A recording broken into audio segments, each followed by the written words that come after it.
হালকা হালকা শীত পড়ে গেছে, তার মানে ভাকা খাওয়া দিন চলে আসছে। বলেন কি?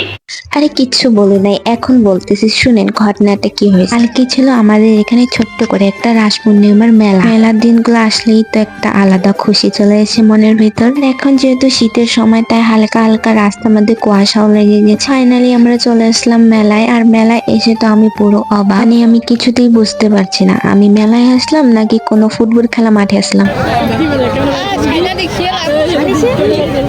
এই মেলাতে আমি যখন বাবার সাথে ছোটবেলায় আসতাম তখন অনেকগুলোই দোকান আসতো আর অনেক ভিড়ও হইতো, তো এখন দিন দিন মেলাটা অনেক ছোট হয়ে যাচ্ছে। শীতের প্রথম ভাগা পিঠা খাওয়া কিন্তু এই মেলা থেকেই শুরু হয়। এটা যখন হয় মানে বাকি দোকানদার না আসলেও চলবে, কিন্তু ভাগার দোকান না আসলে মেলাটা মেলা মনে হয় না। হালকা হালকা শীত আর গরম গরম ভাগা খেতে যা লাগে। প্রথমে আমরা শুধু ভাগাই খেতে চাইলাম, তারপরে বড় আব্বু বললো যে ভাগার সাথে চা খাবে নাকি। গরম গরম ভাগার সাথে যদি চা পাওয়া যায় ব্যাস, তাহলে তো আর কিছুই লাগে না, মানে পুরো জমি ক্ষীর ব্যাপারটা। তারপর গরম গরম ভাগা চা খেয়ে আমরা চলে আসলাম এদিকে একটু গান শুনতে। গানটা শুনে আমরা সবাই ফিদা হয়ে গেছি।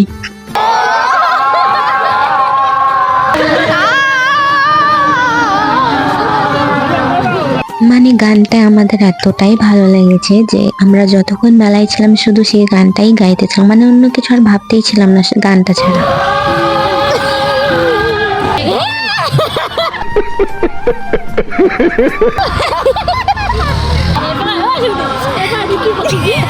कौन है ये लोग? कहाँ से आते हैं?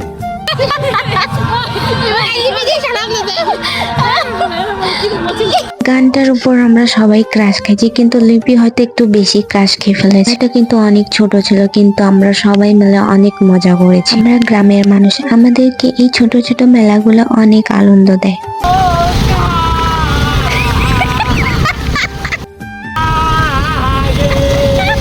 এই সুন্দর মুহূর্তগুলো কিন্তু লাখ টাকা দিয়েও কেনা যায় না।